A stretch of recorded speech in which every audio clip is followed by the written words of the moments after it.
ഈ പ്രബോധനങ്ങൾ പലരും പറഞ്ഞതുണ്ട്, കേൾപ്പിക്കാൻ സമയമില്ല. ഇനി എനിക്കെന്നല്ല, എന്നെ കുറിച്ച് മാത്രമല്ലല്ലോ മടവൂർ വിഭാഗവും സമസ്തക്കാരും പറഞ്ഞത്. നമ്മൾ ജിന്നിനെ വിളിച്ച് തേടാൻ തുടങ്ങി ശിർക്കിലേക്ക് പോയി എന്ന് സക്കരിയ സലാഹിയെ കുറിച്ച് മാത്രമായിരുന്നു ആരോപണം? അല്ല, KNM-നെ കുറിച്ച് മൊത്തത്തിലായിരുന്നു ആരോപണം. KNM-ന്റെ പ്രബോധകർ അതിലേക്ക് പോയി എന്നാണ്. എന്നാൽ അന്ന് ഒറ്റക്കെട്ടായി നമ്മൾ മറുപടി കൊടുത്തു, ഇല്ല, ഈ പ്രസ്ഥാനത്തിൽ ആരും അങ്ങനെ വാദമുള്ളവരില്ല. ഇന്ന് 6 വർഷമായി എന്നെ തിരുത്താൻ ശ്രമിക്കുന്നു എന്ന് പറഞ്ഞ് 20 നടപടിക്രമവുമായി നടക്കുന്ന അബ്ദുറഹ്മാൻ സലഫി തന്നെ 2011 ഫെബ്രുവരിയിൽ കണ്ണൂർ ജില്ലയിലെ പയ്യന്നൂരിൽ വന്നിട്ട് പറഞ്ഞത് കേട്ടോളൂ. ജിന്നുകളോട് വിളിച്ചു പ്രാർത്ഥിക്കാമെന്ന് മുജാഹിദുകളിൽ ഒരു വിഭാഗത്തിന് അഭിപ്രായമുണ്ട് എന്ന് നോട്ടീസ് എഴുതി പ്രസംഗിച്ച് നാടുനീളെ നടക്കുന്ന ചില ആളുകളുണ്ട്. അങ്ങനെ ഒരു അഭിപ്രായം മുജാഹിദ് പ്രസ്ഥാനത്തിനില്ല എന്ന് സംശയലേശമന്യേ ഇവിടെ വിശദീകരിച്ചു കഴിഞ്ഞു. ഇനിയും അനാവശ്യമായി അത്തരം ഉദ്ദേശങ്ങൾ വെച്ചുകൊണ്ട് ഒരു പദം എന്ന് പറഞ്ഞ് അത്തരം ദുർവ്യാഖ്യാനങ്ങളുമായി നടക്കേണ്ടതില്ല. അപ്പൊ 2011 ഫെബ്രുവരി അദ്ദേഹം പറയാണ്, ഈ പ്രസ്ഥാനത്തിൽ ആരും അങ്ങനെ വാദമുള്ളവരില്ല. ഈ പറഞ്ഞത് സത്യമാണെങ്കിൽ അദ്ദേഹം ഇന്ന് പറയുന്നത് കളവാണ്. കാരണം എന്താ, ഇന്ന് ചിലരൊക്കെ ഉണ്ട് എന്നല്ലേ പറയണത്, ഒരുപാട് ആളുണ്ട് എന്നപ്പോ പറയണത്. ഇപ്പൊ ISM-നെയും MSM-നെയും സബ്താരക പറ്റി ജില്ലാ പറ്റി ഒക്കെ പിരിച്ചുവിട്ടവരൊക്കെ ഒക്കെ ജിന്നോട് വിളിച്ച് പ്രാർത്ഥിക്കണം. അപ്പൊ എത്ര ആളായിപ്പോ കണ്ടോ? അപ്പൊ തന്നെ കളവാന്ന് മനസ്സിലായില്ലേ? അല്ലെങ്കിൽ ഇന്ന് പറയുന്നത് കളവ്, അല്ലെങ്കിൽ ആ പറഞ്ഞ രണ്ടിലൊന്ന് കളവാണ്. ഇന്ന് പറയുന്നത് സത്യമായിരുന്നെങ്കിൽ അന്ന് പറയേണ്ടതാ, ചില ആളുകളൊക്കെ ഉണ്ട്, അവർക്കങ്ങനെ വാദമുണ്ട്, അവരെ തിരുത്താൻ ഞങ്ങൾ ശ്രമിക്കുന്നുണ്ട്, ഗുണദോഷിക്കുന്നുണ്ട്, നന്നാവുന്നില്ലെങ്കിൽ എടുത്ത് പുറത്തിടും, സംശയം വേണ്ട എന്നല്ലേ പറയേണ്ടത്. അത് പറഞ്ഞിട്ടില്ലല്ലോ. ആരും ആ വാദല്ലോരില്ലാന്ന് മടവൂർ വിഭാഗത്തെ മറുപടി കൊടുക്കുക. ഇനിയും ഒരു പദം എന്ന് പറഞ്ഞിട്ട് നിങ്ങൾ തെറ്റിദ്ധരിപ്പിക്കാൻ നിൽക്കണ്ടാന്ന്. 2011 എന്റെ സുഹൃത്ത് അനീഫ ഗായക്കൊടി കടവത്തൂരിൽ വന്ന് പ്രസംഗിച്ചത് കേട്ടോളൂ. ഈ വിഭാഗത്തിന്റെ നമ്മുടെ കോഴിക്കോട് ജില്ലയിലെ ശക്തി കേന്ദ്രമാണ് നന്ദി. ആ നന്ദിയിൽ വന്ന് അബ്ദുൽ ഹമീദ് ഫൈസി അമ്പലക്കടവ് ഈ വിഷയം പ്രസംഗിച്ച് സംസാരിച്ചു. അന്നവിടെ പ്രസംഗിച്ചുകൊണ്ട് ഞാൻ പറഞ്ഞു, ജിന്നുകളോട് പ്രാർത്ഥിക്കാമെന്ന് മുജാഹിദുകൾ അവരുടെ പ്രസംഗങ്ങളിൽ എഴുതുകയോ ജിന്നുകളോട് പ്രാർത്ഥന നടത്തിയാൽ അത് ശിർക്കാവുകയില്ലെന്ന് മുജാഹിദുകൾ അവരുടെ പ്രസിദ്ധീകരണങ്ങളിൽ എഴുതുകയോ പ്രസംഗിക്കുകയോ ചെയ്തതായി നിങ്ങൾ തെളിയിച്ചാൽ, ഏതെങ്കിലും ഒരു പ്രസിദ്ധീകരണത്തിലുണ്ടെങ്കിൽ നാളെ അതിന്റെ ഫോട്ടോസ്റ്റാറ്റ് എടുത്ത് ഈ നന്ദി അങ്ങാടിയിൽ നിങ്ങൾ ഒട്ടിച്ചാൽ, അന്നവിടെ പോലീസുകാരുണ്ട്, ഈ പോലീസ് ഉദ്യോഗസ്ഥരെ സാക്ഷി നിർത്തി ഞാൻ പറയുന്നു, നാളെ മഗ്‌രിബ് നിസ്കാരത്തിന് ശേഷം നന്ദി പള്ളി പൂട്ടി താക്കോല് ഞാൻ ദാറുസ്സലാം അറബി കോളേജിൽ കൊണ്ടുവന്നേരും. നമ്മൾ പറഞ്ഞിട്ടില്ല, പിന്നെ നമുക്ക് ധൈര്യത്തെ പറയാലോ.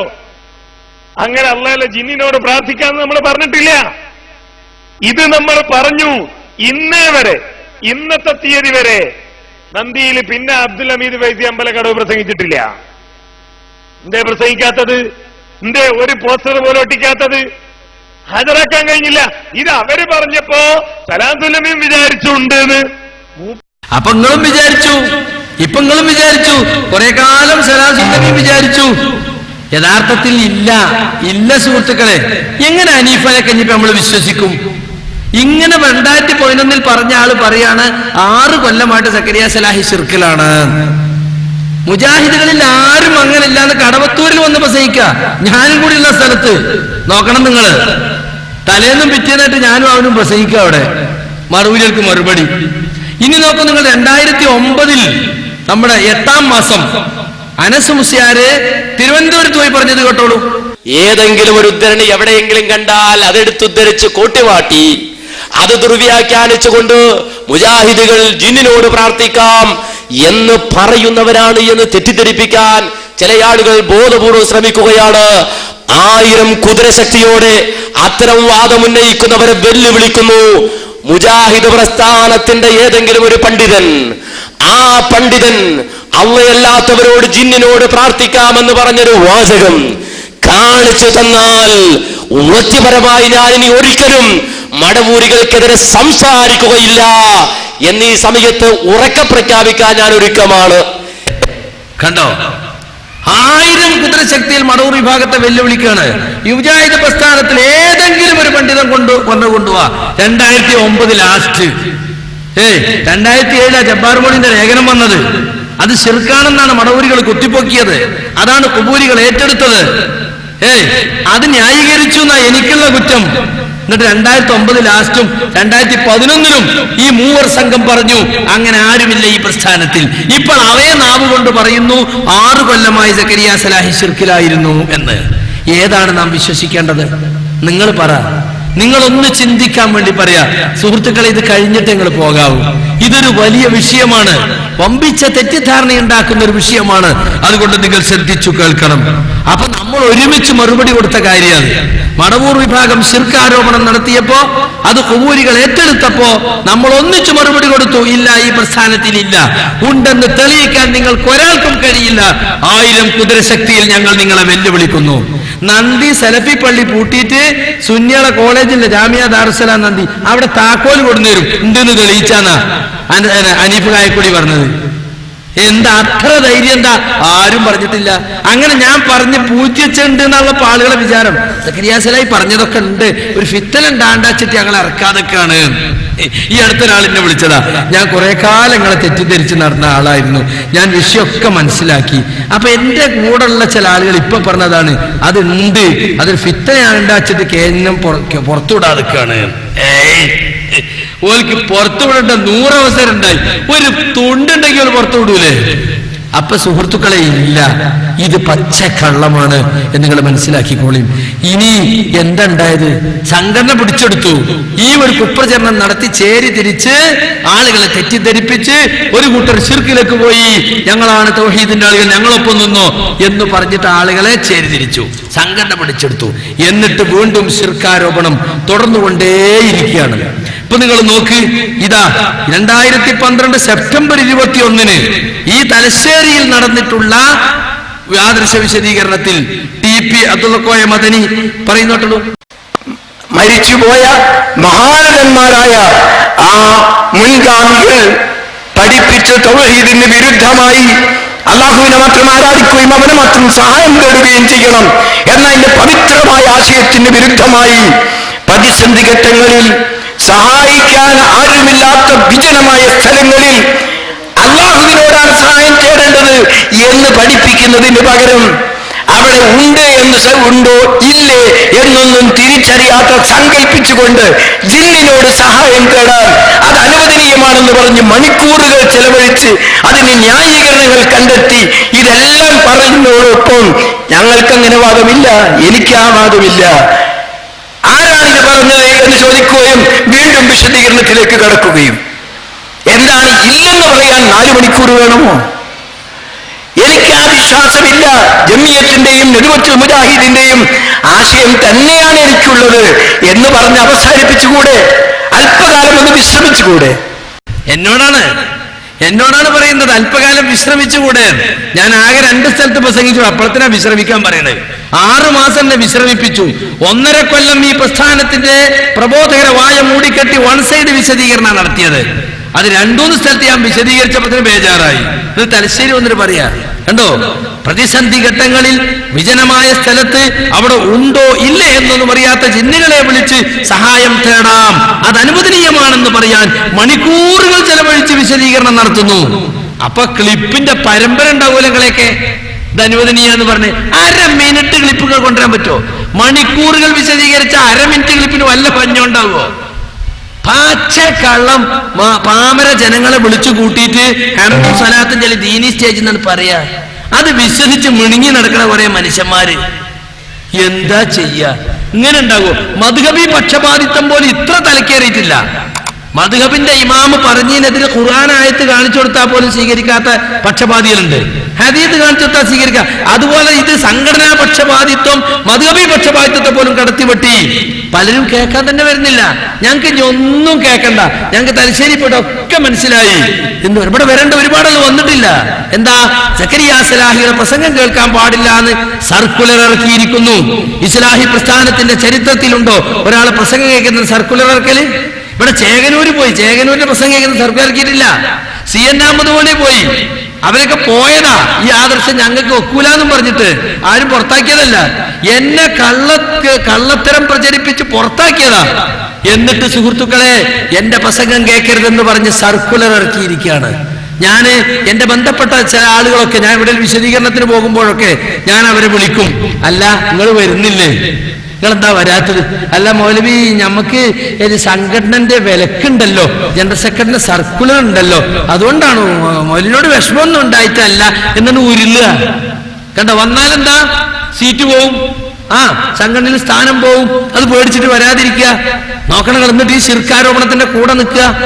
എന്തൊരാരോപണം! ഒരാളെ പേരിൽ ശിർക്കാരോപിച്ചാൽ അയാൾക്ക് ആ വാദമില്ലെന്ന് അയാൾ പറയുന്നു. അയാൾ ആ വാദക്കാരനല്ലെങ്കിൽ ആ ആരോപിച്ചവനിലേക്ക് അത് മടങ്ങും. അയാൾ ആ ശിർക്കൻ വിശ്വാസവുമായിട്ട് മരിച്ചു പോകും. എന്തു ഗുരുതരമാണെന്ന് ആലോചിച്ച് നോക്കൂ. മുശ്രിക്കായി മരിക്കാനിടവരുന്നാ പറയണത്, എന്നിട്ട് പോലും പിന്തിരിയൊന്നില്ല. പച്ചക്ക് ശിർക്കാരോപിക്കുകയാണ്. യാതൊരു ഭയവുമില്ല സുഹൃത്തുക്കളെ. ഇനി നിങ്ങൾ കേട്ടോ, എന്നോടാ പറയുന്നത്. എനിക്കാ വാദമില്ല. ഇല്ലെന്ന് പറയാൻ 4 മണിക്കൂർ വേണോ? ഉണ്ടെന്ന് പറയാൻ നിങ്ങൾക്ക് എത്ര മണിക്കൂർ എടുത്തു? അല്ലെ, ജാമ്യയിൽ എന്നെ ശിർക്കാരോപിക്കാൻ നടത്തിയ ശിർക്കാരോപണ സമ്മേളനം, അത് രാവിലെ 10 മണിക്ക് തുടങ്ങിയിട്ട് രാത്രി 1 മണി വരെ. എപ്പോഴാണ് നടത്തിയെന്നറിയോ? ആഗസ്റ്റ് 22-ന് KNM ഭരണസമിതി എന്നെ പുറത്താക്കിയാൽ ആ വിവരം ആദ്യം അറിയിക്കേണ്ട ഇന്നാണ്. എന്നെ അറിയിച്ചില്ല. എന്നെ അറിയിക്കുന്നത് പിന്നെ 12 ദിവസം കഴിഞ്ഞിട്ടാണ്. പക്ഷെ 10 ദിവസം കഴിഞ്ഞ ഉടനെ അവരെന്ത് ചെയ്തു? സംസ്ഥാന കൗൺസിൽ വെച്ചു. എന്നെ അറിയിച്ചാൽ ഞാൻ കൗൺസിലിന് അപ്പീലിന് പോകുമല്ലോ. ഭരണഘടന അനുസരിച്ച് സംസ്ഥാന കൗൺസിൽ അപ്പീലിന് പോകാം. അത് പോകാതിരിക്കാൻ വേണ്ടി ഞാൻ എന്നെ അറിയിക്കാതിരുന്നു. പത്രത്തിൽ കൊടുത്തു, വിചിന്തനത്തിൽ കൊടുത്തു. എന്നിട്ട് ആ 10 ദിവസങ്ങളിൽ 3 മുഖാമുഖം, ഒന്ന് കൊടുവള്ളി മണ്ണിൽക്കടവ്, ഒന്ന് ഇടവണ്ണ ജാമിയ, മറ്റൊന്ന് തൃശ്ശൂരിലെ കൊപ്രക്കളം. ഈ 3 സ്ഥാപിച്ചത് എന്താ? അത് ബൈലക്സ് ഇന്റർനെറ്റിൽ ലൈവ് കൊടുത്തിട്ടാ. അതേസമയം അവനാന്റെ വീട്ടിൽ നിന്ന് നെറ്റിലുള്ളവർക്ക് കാണാം, കാന്തപുരത്തിന് കാണാം, പേരോടിന് കാണാം, ശിവകുമ്പതുകാരക്കൊന്നിന് കാണാം, ആർക്കും കാണാം. അങ്ങനെ പച്ചയ്ക്ക് എന്നെ ശിർക്കാരോപിച്ചു. ഈ 3 മുഖാമുഖത്തിലും ഞാൻ ശിർക്കിലേക്ക് പോയി എന്ന് ആളുകളെ അങ്ങോട്ട് ധരിപ്പിച്ചു. കാരണം കൗൺസിലിൽ ചോദ്യം വരുമല്ലോ, അത് വരാതിരിക്കാൻ ബ്രെയിൻ വാഷ് ചെയ്യാൻ വേണ്ടിയിട്ട്. ആ പറഞ്ഞ അത് മണിക്കൂറുകളാണ്. ഞാൻ ശിർക്കിലേക്ക് പോയി എന്നറിയാം. എത്ര തെളിവുണ്ടാക്കിയിട്ടുണ്ട്. തെളിവ് കിട്ടാഞ്ഞത് ഒരു ക്ലിപ്പ് അവിടെ നിങ്ങൾക്ക് സാധിച്ചോ? സാധിച്ചില്ല. ഇല്ലെന്നുള്ളത് ഉണ്ടെന്ന് സ്ഥാപിക്കാനാണ് ശ്രമിച്ചത്. ഇനി നിങ്ങൾ നോക്കൂ, ഇതേ തലശ്ശേരി മീറ്റിംഗില് ഇവിടുത്തെ ജില്ലാ പ്രസിഡന്റ് ഡോക്ടർ ബഷീർ അദ്ദേഹം സംസാരിക്കുന്നത് കേട്ടോളൂ. നമ്മുടെ നമസ്കാരത്തിൽ, അല്ലാതെ ഇപ്പോൾ നമസ്കാരത്തിൽ 17 പ്രാവശ്യമെങ്കിൽ നമ്മൾ ഇയ്യാക നഅ്ബുദു വഇയ്യാക നസ്തഈൻ എന്ന് പറഞ്ഞു. അവിടെ അള്ളാഹു ചേർത്തു, നിന്നെ മാത്രം ആരാധിക്കും, നിന്നോട് മാത്രം സഹായം ചോദിക്കുന്നു. അവിടെ ഇന്നെ മാത്രം ആരാധിക്കും എന്ന് പറഞ്ഞ് അള്ളാഹു അവിടെ വെറുതെ നിന്നില്ല, നിന്നോട് മാത്രം സഹായം ചോദിക്കുന്നുള്ള കാര്യം കൂടി വ്യക്തമാക്കിയിരുന്നു. ഈ സഹായതേട്ടം ഇന്ന് ഈ തൗഹീദി പ്രസ്ഥാനത്തെ അലങ്കോലപ്പെടുത്താൻ ആഗോളാടിസ്ഥാനത്തിൽ പല പദ്ധതികളും നടത്തി വരികയാണ്. ഇവിടെ കുബൂരിസവും മൗദൂസ്യവും സുരൂർസയൊക്കെ ഈ തൗഹീദി പ്രസ്ഥാനത്തെ നശിപ്പിക്കാൻ ശ്രമിച്ചത് നമുക്കറിയാം. ഇപ്പോൾ ഒരു പുതിയ ഇസവും കൂടി ഈ തൗഹീദി പ്രസ്ഥാനം നശിപ്പിക്കാൻ വന്നത് ജിന്നിനെ വിളിച്ച് പ്രാർത്ഥിക്കാം, സഹായം തേടാൻ എന്ന് പറഞ്ഞുകൊണ്ട്. അങ്ങനെ പറഞ്ഞവർ വീണ്ടും പറയുന്നത് അങ്ങനെ പറഞ്ഞിട്ടില്ല, വാദിച്ചില്ല. ഇവിടെ നിങ്ങൾ ഈ പരിപാടി കഴിയുന്നവരെ ശ്രദ്ധിക്കുക, എന്നിട്ട് അത് മനസ്സിലാക്കുക. അദ്ദേഹം അങ്ങനെ പറഞ്ഞിട്ടുണ്ടോ, അങ്ങനെ വിശ്വാസമുണ്ടോ? കണ്ടോ, ജിന്നിനെ വിളിച്ച് പ്രാർത്ഥിക്കാം, ജിന്നിനെ വിളിച്ച് സഹായം തേടാം എന്ന് പറഞ്ഞുകൊണ്ടൊരു കൂട്ടർ ഈ പ്രസ്ഥാനത്തെ നശിപ്പിക്കാൻ വന്നിരിക്കുന്നു. എങ്ങനെ സാധിക്കുന്നു എന്നാണ് ഞാൻ ആലോചിക്കുന്നത്. നല്ലൊരു മനുഷ്യൻ കൺസൾട്ട് ചെയ്ത് കുറെ കഷ്ടപ്പെട്ട് പൈസ ഉണ്ടാക്കി എല്ലാത്തിനും ധർമ്മം കൊടുക്കുന്ന ഒരു നല്ല മനുഷ്യൻ ആ കോക്കസ് പെട്ട് ഇത്ര അതപ്പതിച്ചു പോയല്ലോ. നിങ്ങൾ ആലോചിച്ച് നോക്കി. ഇവിടെ വന്നിട്ട് തലശ്ശേരി വന്നിട്ട് പറയാണ്, ഒരു ദീനി സ്റ്റേജുണ്ട്, പ്രാർത്ഥിക്കാം, സഹായം തേടാം. അദ്ദേഹം പറയാൻ അങ്ങനെ പറഞ്ഞിട്ടില്ല, വാദിച്ചിട്ടില്ല എന്നൊക്കെ. എന്നാ ഈ യോഗം കഴിയോളം നിങ്ങൾക്ക് മനസ്സിലാവും. എന്നിട്ട് മനസ്സിലാക്കി കൊടുക്കാൻ സാധിച്ചോ ഡോക്ടറെ? നാളെ പരലോകമില്ലേ ഡോക്ടറെ? നിങ്ങൾ ഖുർആൻ പഠിക്കുന്ന ആളല്ലേ, ഖുർആൻ പഠിപ്പിക്കുന്ന ഒരു പ്രസ്ഥാനത്തിന്റെ നേതാവല്ലേ? നിങ്ങൾക്ക് പടച്ചവനിൽ വിശ്വാസമില്ലേ? എന്തിനാണ് ഈ കളവ് പറയുന്നത്? ഒരു ക്ലിപ്പ് നിങ്ങൾ കൊണ്ടുപോവാ, ഒരു ലേഖനത്തിന്റെ കഷ്ടം. അദ്ദേഹം പറയാൻ അങ്ങനെ വാദിച്ചിട്ടില്ല. ആരാ അദ്ദേഹം? ഞാന്, എന്നെ പറ്റിയാ പറയുന്നത്. അവിടെ അനീഫ് കായക്കൊടിയുണ്ട്, അതുപോലെ അനസ് മുസ്ലിയാരുണ്ട്, TP ഉണ്ട്, അബ്ദുറഹ്മാൻ സലഫിയുണ്ട്. അവരൊക്കെ ശിർക്കാരോപിക്കുക ചെയ്തത്. ഇസ്ഹാഖലി കല്ലിക്കണ്ടിയ സ്റ്റേജ് കെട്ടിക്കൊടുത്തത്, അതിന് പൈസ കൊടുത്തവരും സഹായിച്ചവരും തലശ്ശേരിയിലുമുണ്ട്. തനിച്ച ശിർക്കാരോപണ സമ്മേളനമാണ് നടന്നത്. മനസ്സിലായില്ലേ?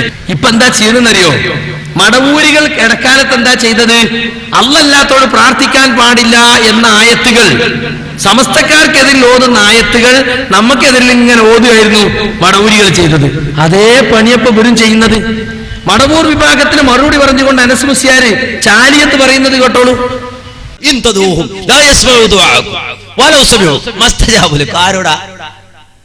ആരോടാണ്? ആരോടാ ഈ പറയുന്നത്?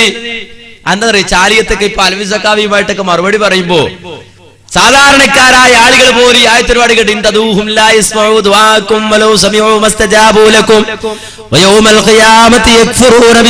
എന്ന ആയത്തൊക്കെ കേട്ടിട്ട് ചാലിയത്തുകാരായ ആളുകൾ പഠിച്ചു വെച്ചു. ഇത് സുന്നികളായ ആളുകള് അള്ളയില്ലാത്തവരോട് പ്രാർത്ഥിക്കുമ്പോ, മരിച്ചവരോട് പ്രാർത്ഥിക്കുമ്പോ, അവരുടെ സങ്കടങ്ങൾ ബോധിപ്പിക്കുമ്പോ അവർക്കെതിരെ ഓതുന്ന ആയത്താണല്ലോ. എന്നാൽ ഇപ്പോ മടവൂരികൾ ഇവിടുത്തെ KNM-കാർക്ക് തന്നെ ഈ ആയത്ത് പഠിപ്പിക്കേണ്ട അവസ്ഥ വന്നിരിക്കുന്നു എന്ന് കേൾക്കണം, തെറ്റിദ്ധരിക്കട്ടെ എന്ന് വിചാരിച്ചിട്ട് ഒന്നുണ്ടാക്കണം. കണ്ടോ, സമസ്തക്കാർക്കെതിരിൽ ഓതുന്ന ആയത്ത് ഇപ്പൊ KNM-കാർക്കെതിരിൽ ഓതേണ്ടി വന്നിരിക്കുന്നു എന്ന് തെറ്റിദ്ധരിപ്പിക്കാൻ വേണ്ടി മടവൂർ വിഭാഗം നമുക്കെതിരിൽ ആക്കും, നിങ്ങൾ അവരോട് പ്രാർത്ഥിച്ചാൽ നിങ്ങളെ പ്രാർത്ഥന കേൾക്കൂല, കേൾക്കും സങ്കല്പിച്ചാൽ ഉത്തരം ചെയ്യൂല എന്ന തൗഹീദിന്റെ ആയത്ത് ഇങ്ങനെ KNM-കാർക്കെതിരിൽ ഓതുകയാണ്. അതേ പണിയപ്പം ഇവരും ചെയ്യണത്. മടവൂർ വിഭാഗം അന്ന് ചെയ്തെന്താ അങ്ങനെ തന്നെ. എന്നിട്ട് മുപ്പരെ കളിയാക്ക, ഓദിക്കോ എന്നിട്ട് കളിയാക്ക. കേട്ടോളൂ, ഓതിക്കോളൂ. കാര്യം കുറെ ആയിട്ട് ഈ രൂപത്തിൽ കാണാൻ പഠിച്ചു വെച്ചിട്ടുണ്ട്. പക്ഷെ ഇപ്പൊ ഓതാൻ സ്റ്റേജില്ല. ഇതെവിടെ ഓതി തീർക്കണ്ടേ? ആകെ ഓതാൻ പറ്റണത് എവിടെ? ഇപ്പൊ ഈ ജിന്നു ചെയ്താനായിട്ട് പറയപ്പെടാ. അപ്പൊ ഇങ്ങനെ ഓതന്നെ ഓതിക്കോളൂ, ഞങ്ങൾക്ക് സന്തോഷമേ ഉള്ളൂ. ഞങ്ങൾക്കും സന്തോഷമേ ഉള്ളൂ. നിങ്ങളുടെ നിലവാരം എന്താന്ന് ആളുകൾക്ക് മനസ്സിലാകുമല്ലോ. ഇയ്യാക്കനാബുദ് ഇയ്യാക്കനസ്തൈനൊക്കെ ഞങ്ങൾക്കെതിരിൽ ഓതല്ലേ, ഞങ്ങൾക്ക് സന്തോഷമേ ഉള്ളൂ. ഓതിക്കോളൂ എന്ന് തന്നെയാണ് ഞങ്ങൾക്കും പറയാറുള്ളത്. അപ്പൊ സുഹൃത്തുക്കളെ, നിങ്ങൾക്ക് മനസ്സിലായില്ലേ? ഈ ആരോപണം വസ്തുതാപരമല്ല. ഇത് കൽപ്പിച്ചു കൂട്ടി ഇലക്ഷന് വേണ്ടി കൊണ്ടുവന്നിട്ടുള്ള ദുരാരോപണമാണ് എന്ന് നിങ്ങൾക്ക് മനസ്സിലായില്ലേ? അതന്നെ ഇതിന്റെ വസ്തുത. ഒരുപാട് ക്ലിപ്പ് അതിന്റെ തെളിവായി കാണിക്കാനുണ്ട്. സമയക്കുറവ് കാരണം ഞാൻ അതിലേക്ക് കടക്കുന്നില്ല. എന്നാൽ 2012 ഡിസംബർ 8 മുതൽ മഞ്ചേരിയിൽ ആരംഭിച്ച നമ്മുടെ ജില്ലാ വിശദീകരണങ്ങൾ പുരോഗമിച്ചപ്പോ, അന്ന് ഞാൻ മാത്രമല്ല, 2012 ഡിസംബർ 8 മുതൽ ഒക്ടോബർ 24 വരെ 22 പ്രസംഗം നടത്തി. കോട്ടയം പത്തനംതിട്ടയും അല്ലാത്ത എല്ലാ ജില്ലകളിലും നമ്മൾ വിശദീകരണ സംഘടന. ഒന്ന് ഞാൻ മാത്രം വിശദീകരിച്ചു. 5 മണിക്കൂറാ പ്രസംഗം. 5 മണിക്ക് തുടങ്ങും 10 മണി വരെ. അങ്ങനെ ആ പ്രസംഗം 2-3 സ്ഥലത്ത് പോയി. അതിനിടയിൽ ഇവരും ബദൽ വിശദീകരണമായിട്ട് വന്നു. അങ്ങനെ തിരുവനന്തപുരത്തെത്തിയപ്പോ മുജാഹിദ് ചുണക്കുട്ടികൾ ഇവരെ തടഞ്ഞു നിർത്തിയിട്ട് പറഞ്ഞു, നിന്ന് പറയാതെ വിടൂലങ്ങളെ. ജിന്നിന് ശൈത്താനെയും വിളിച്ച് പ്രാർത്ഥിക്കുന്ന ഒരു മുജാഹിദുകളിൽ ഉണ്ടെന്ന് പറഞ്ഞാൽ അതിന് തെളിവ് പറയാതെ ഞങ്ങൾ വിടൂലങ്ങളെ, സത്യം ചെയ്യിച്ചിട്ടേ വിടുള്ളൂ എന്ന് പറഞ്ഞു വളഞ്ഞു വെച്ചു. TP മറ്റേ കേസ് കഴിഞ്ഞപ്പോ മുങ്ങി. അനീഫി അനസും കുടുങ്ങിപ്പോയി അവിടെ. അവസാനം കുട്ടികളെ മുമ്പിൽ സമ്മതിച്ചു, ഞങ്ങൾ അങ്ങനെ പറഞ്ഞിട്ടില്ല, ഞങ്ങൾ അങ്ങനെ വാദിച്ചിട്ടില്ല. കേട്ടോളൂ കുമ്പസാരം. ജിന്നിനോട് പ്രാർത്ഥിക്കാം എന്ന വാദം ഉണ്ട് എന്ന് നമ്മൾ പറയുന്നില്ല. സക്കരിയ സലാഹിക്ക് ജിന്നിനോട് പ്രാർത്ഥിക്കാം എന്ന വാദമുണ്ട് എന്ന് നമ്മൾ പറയുന്നില്ല. സക്കരിയ സലാഹിക്ക് ജിന്നിനോട് എല്ലാ കാര്യങ്ങളിലും സഹായം തേടാം എന്ന വാദമുണ്ട് എന്ന് നമ്മൾ പറയുന്നില്ല. അഭൗതികമായ കാര്യങ്ങൾ, ഉദാഹരണത്തിന് ജിന്നെ എനിക്കൊരു സന്താനത്തെ തരണേ, ജിന്നെ എനിക്കൊരു കുട്ടിയെ തരണേ, ജിന്നെ എന്റെ രോഗം മാറ്റണേ, ജിന്നെ എന്റെ സ്വർഗത്തിൽ എത്തിക്കണേ എന്നിങ്ങനെ ജിന്നിനോട് പറയാം എന്ന വാദം സക്കരിയ സലാഹിക്കില്ല. എവിടെയെങ്കിലുമുള്ള ഏതെങ്കിലും ഒരു ജിന്നിനോട് ഭൗതികമായ കാര്യങ്ങളും തേടാം എന്ന വാദവും സക്കരിയ സലാഹിക്കില്ല. സക്കരിയ സലാഹിയുടെ അപകടകരമായ വാദം എന്താണ്? നമ്മുടെ മുമ്പിലുള്ള ഒരു ജിന്ന്, ആ ജിന്നിന് കഴിവ് നൽകപ്പെട്ട വിഷയത്തിൽ ആ ജിന്നിനോട് സഹായം ചോദിക്കുന്നത് ശിർക്കല്ല എന്നതാണ്. അവിടെ മുസ്ലിം ജിന്ന് എന്നുകൂടി ചിലപ്പോൾ കൂട്ടിച്ചേർക്കാറുണ്ട്. ഇതും അവർ ഇറക്കാത്ത കാസറ്റാ. റിക്കാർഡ് ഇതിലൊക്കെ നമ്മക്ക് കിട്ടിയതാ. അല്ലെങ്കിൽ ഇറക്കൂല. ഗത്യന്തരമില്ലാത്തവരെ കുമ്പസാരം കേട്ടില്ല നിങ്ങള്? 1.5 കൊല്ലത്തോളം സക്കരിയ സലാഹിക്കും അബ്ദുൽ ജബ്ബാർ മോളിക്കുമൊക്കെ ജിന്നിനെ വിളിച്ച് പ്രാർത്ഥിക്കാം, ജിന്നിനോട് സഹായം തേടാം, ജിന്നിനോട് ഭൗതിക കാര്യങ്ങൾ തേടാം എന്നൊക്കെ വാദമുണ്ടെന്ന് പറഞ്ഞ് മുജാഹിദ് കേരളത്തെ ചേരി തിരിച്ച് ഭിന്നിപ്പിച്ച് മഹല്ലുകളിൽ ചിത്രതയുണ്ടാക്കി, ഏട്ടനും മനുഷ്യനും തെറ്റി, ഭാര്യയും ഭർത്താവും തെറ്റി, അങ്ങനെ പ്രശ്നങ്ങൾ ഉണ്ടാക്കിയിട്ട് അവസാനം കുമ്പസരിക്കുക. സക്കരിയ സലാഹിക്ക് ജിന്നിനോട് പ്രാർത്ഥിക്കാമെന്ന് വാദമുണ്ടെന്ന് ഞങ്ങൾ പറഞ്ഞിട്ടില്ല. അബ്ദുൽ ജബ്ബാർ മൗലവിക്ക് ജിന്നിനോട് പ്രാർത്ഥിക്കാമെന്ന് വാദമുണ്ടെന്ന് ഞങ്ങൾ പറഞ്ഞിട്ടില്ല. സക്കരിയ സലാഹിക്ക് അഭൗതികമായ കാര്യം ജിന്നെ രക്ഷിക്കണേ, ജിന്നെ കാക്കണേ എന്നിങ്ങനെ തേടാമെന്ന് വാദമില്ല. ഭൗതിക കാര്യം ചോദിക്കാമെന്നും വാദമില്ല. എവിടെയെങ്കിലും ഉള്ള ഒരു ജിന്നിനോട് എന്തെങ്കിലും ചോദിക്കാമെന്നും വാദമില്ല. പിന്നെ സക്കരിയ സലാഹിയുടെ അപകടകരമായ വാദം എന്നുകൊണ്ട് എന്താ, മുന്നിലുള്ള ജിന്നിനോട് അതിന്റെ കഴിവിൽപ്പെട്ടത് ചോദിച്ചാൽ അത് ശിർക്കല്ല, അതും ചോദിക്കാന്ന് വാദമുണ്ടോ? ഉണ്ടോ? അവിടെ ഒരു വാദമില്ല എന്ന് അതും പറയണ്ടേ. മുന്നിലുള്ളൊരു ജിന്നാണെങ്കിലും ജിന്നിനോടൊന്നും ചോദിക്കാൻ പാടില്ല എന്ന് അദ്ദേഹത്തിന്റെ വാദം. പക്ഷെ അങ്ങനെ ആരെങ്കിലും ചോദിച്ചു പോയാൽ അയാളെ മുശ്രിക്കെന്ന് വിളിക്കണ്ട, അത് ശിർക്കിലേക്കുള്ള വസീലയാകുള്ളൂ. കാരണം ചോദിക്കണം അതിന്റെ കഴിവിൽപ്പെട്ടതാണ്, മുമ്പിലുണ്ട്, ഒച്ച കേൾക്കണ പരിധിയിലുണ്ട്. ഇത് അപകടകരമായ വാദാണെന്നാണ്. ആ അപകടകരമായ വാദം ലോക സലഫികൾക്ക് മുഴുവനുള്ള വാദാണ്. 2012 വരെയും മുജാഹിദ് പ്രസ്ഥാനത്തിനുള്ള വാദമാണ്. എന്റെ മാത്രം വാദമല്ല. 2012 കേന്ദ്രം ഇലക്ഷൻ വന്നപ്പോ അത് അപകടകരമായ വാദമായി. ആ വാദം ഇവരൊക്കെ പറഞ്ഞതിന് തെളിവ് നമ്മളയിലുണ്ട്. അബ്ദുൽ ജബ്ബാർ മൗലവി 2007 ഇസ്ലാഹ് മാസികയിൽ എഴുതിയപ്പോ അത് അപകടകരമായ വാദമല്ലെന്ന് 2012 വരെ ന്യായീകരിച്ച ആളാണ് അനസും അനീഫയും അബ്ദുറഹ്മാൻ സലഫിയും. അറിയങ്ങൾക്ക് യാതൊരു സംശയവും വേണ്ട സുഹൃത്തുക്കളെ, വാദമുണ്ടെന്ന് ഞങ്ങൾ പറഞ്ഞിട്ടില്ല എന്ന് പറയുന്നത് പച്ചക്കള്ളമാണ്.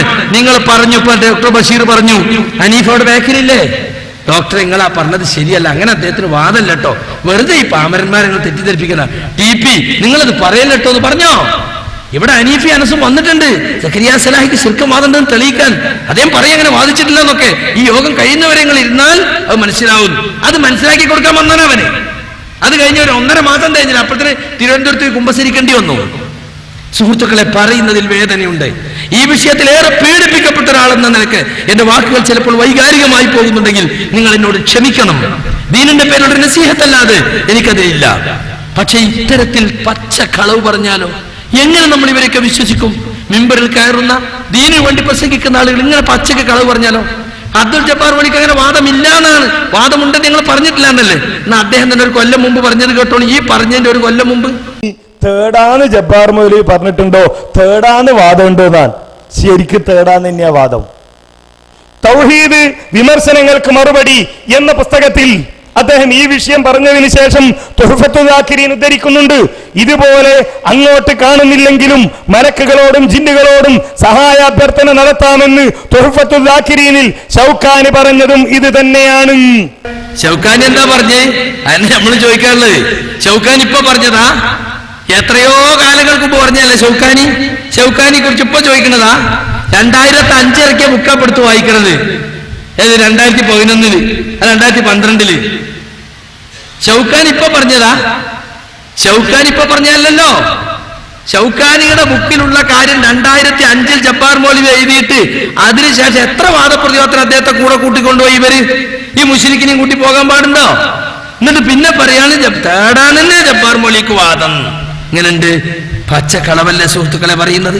സുഹൃത്തുക്കളെ നിങ്ങൾ മനസ്സിലാക്കിക്കോളി. ഇപ്പൊ യഥാർത്ഥത്തിൽ ശിർക്കിലേക്ക് പോയത് ആരാന്നറിയോ? ഈ പറഞ്ഞ കൂട്ടരെന്നാ. ഇപ്പൊ ഇവരെ വാദം എന്താണെന്നറിയോ? ജിന്നും മലക്കും അഭൗതികമാണ്. ജിന്നിന്റെയും മലക്കിന്റെയും കഴിവ് അഭൗതിക കഴിവാണ്. അവർ കാര്യകാരണ ബന്ധങ്ങൾക്ക് അപ്പുറത്തുള്ള സൃഷ്ടികളാണ്. അതുകൊണ്ട് എന്തു ചോദിച്ചാലും ശിർക്കാണ്. ഞാൻ ചോദിക്കട്ടെ, ഇത്ര കാലം നമ്മൾ പറഞ്ഞിട്ടുള്ളത് എന്താ? നമ്മൾ പ്രാർത്ഥനയെക്കുറിച്ചും അതുപോലെ സഹായതേട്ടത്തെക്കുറിച്ചുമൊക്കെ ജനങ്ങളോട് പറയുമ്പോൾ പറഞ്ഞൊരു കാര്യമുണ്ട്. അതെന്താ? അഭൗതികമായ കഴിവ് എന്ന് പറയുന്നത് അള്ളാഹുവിന്റെ മാത്രമേ ഉള്ളൂ, പടപ്പുകളിൽ ഒരാൾക്കും ഇല്ല. ഇത് കണ്ടോ, ഇസ്ലാമിന്റെ ജീവൻ കുഞ്ഞീദ് മദനി എഴുതി കേന്ദ്രം പ്രസിദ്ധീകരിച്ച പുസ്തകം. ആ പുസ്തകത്തിന്റെ 12ാമത്തെ പേജില് അദ്ദേഹം പറയാണ്, ഇബാദത്ത് എന്നത് വിപുലാർത്ഥമുള്ള ഒരു സാങ്കേതിക പദമാണ്. അഭൗതികമായ മാർഗത്തിൽ അഥവാ കാര്യകാരണ ബന്ധങ്ങൾക്ക് അതീതമായി ഗുണവും ദോഷവും വരുത്താൻ ഒരു വ്യക്തിക്ക് കഴിവുണ്ട് എന്ന വിശ്വാസമാണ് ഇബാദത്തിന്റെ ഉറവിടം. ആ വിധത്തിലുള്ള ഒരു കഴിവ് ഒരു വ്യക്തിക്കോ ശക്തിക്കോ ഉണ്ടെന്ന് വിശ്വസിച്ചുകൊണ്ട് അവന്റെ അല്ലെങ്കിൽ അതിന്റെ മുമ്പിൽ അർപ്പിക്കപ്പെടുന്ന താഴ്മ, വിനയം, വിധേയത്വം, സ്നേഹം, ഭയം, ഭരമേൽപ്പനം, ധനവ്യയം, അന്നപാനാദികൾ ഉപേക്ഷിക്കൽ, അവയവങ്ങളുടെ ചലനം, നേർച്ച, വഴിപാട് തുടങ്ങിയ സർവ്വകാര്യങ്ങളും ആരാധനയുടെ വകുപ്പിൽ ഉൾപ്പെടുന്നു. അപ്പൊ അഭൗതികമായ കഴിവ്, കാര്യകാരണ ബന്ധങ്ങൾക്കുപരിയായ കഴിവ് ഒരു ശക്തിക്കോ വ്യക്തിക്കോ ഉണ്ടെന്ന് വിചാരിച്ചാൽ തന്നെ ശിർക്ക് വന്നു. ആ വിചാരത്തോടു കൂടി ചോദിക്കണം എന്നില്ല. ആ വിചാരം ജിന്നിനെ പറ്റി ഉണ്ടായാൽ ജിന്നിനെ പേടിച്ചാലും ശിർക്കാണ്, ജിന്നിനോട് അതിയായ സ്നേഹം കാണിച്ചാൽ അതും ശിർക്കാണ്. ആ ജിന്നിന്റെ മുമ്പിൽ നിങ്ങൾ എന്ത് വിനയം അർപ്പിച്ചാലും അതൊക്കെ ശിർക്കാണ്. എന്നാൽ അഭൗതികമായ കൈവാർക്കലുണ്ടോ? തൊട്ടടുത്ത വാചകത്ത് പറഞ്ഞുണ്ട്, എന്നാൽ അഭൗതികമായ മാർഗത്തിൽ ഗുണവും ദോഷവും വരുത്താനുള്ള കഴിവ് ലോകരക്ഷിതാവായ അള്ളാഹുവിന് മാത്രമേയുള്ളൂ. അവന്റെ പടപ്പുകളിൽ ഒരാൾക്കും ആ കഴിവില്ല. ഇപ്പൊ വല്ല വാദനുസരിച്ച് ജിന്നിനും മലക്കിനും അഭൗതിക കഴിവുണ്ട്. നമ്മൾ പഠിപ്പിച്ചതോ അള്ളാന്റെ പടപ്പുകളിൽ ഒരാൾക്കും ആ കഴിവില്ല എന്നാണ്. അങ്ങനെ കഴിവുണ്ടെന്ന് വിശ്വസിച്ചാൽ തന്നെ ശിർക്കാം. ഇതേതാ പുസ്തകം അറിയോ? KM മൗലവി സാഹിബ് KK മുഹമ്മദ് അബ്ദുൽ കരീം എഴുതി ഇന്ത്യൻ ഇസ്ലാഹി സെന്റർ UAE പ്രസിദ്ധീകരിച്ചതാണ്. അതില് നമ്മുടെ PK മൂസ മൗലവി, ദീർഘകാലം അൽമനാറിന്റെ എഡിറ്ററായിരുന്ന PK മൂസ മൗലവി സാഹിബ് എഴുതുകയാണ്. കേട്ടോളൂ. അപ്പോൾ അഭൗതികമായ മാർഗങ്ങളിലൂടെ സൃഷ്ടികൾക്ക് ഗുണമോ ദോഷമോ വരുത്തി തീർക്കുവാൻ ആർക്കെങ്കിലും ഏതെങ്കിലും വിധേന സാധിക്കുമെന്ന് വിചാരിച്ചു കഴിഞ്ഞാൽ ആ വിചാരവും ആ വിശ്വാസവും പ്രവൃത്തികളും തൗഹീദിനെതിരായി ഭവിക്കുന്നു, അല്ലെങ്കിൽ ശിർക്കായിത്തീരുന്നു. ശിർക്കാണെങ്കിൽ മഹാപാപവും. കണ്ടോ? അഭൗതികമായ മാർഗത്തിലൂടെ സൃഷ്ടികൾക്ക് ഗുണമോ ദോഷമോ വരുത്തി വെക്കാൻ ആർക്കെങ്കിലും സാധിക്കുന്നു വിശ്വസിച്ചാൽ തന്നെ ശിർക്കായി. ശിർക്കെന്ന മഹാപാപമായി. അപ്പൊ ജിന്നിന് അഭൗതിക കഴിവുണ്ടെന്ന അപ്പൊ ഒരു വാദം, മലക്കിന് അഭൗതിക കഴിവുണ്ടെന്ന വാദം. അപ്പൊ എന്തായി? അപ്പൊ ശിർക്കിലെത്തി.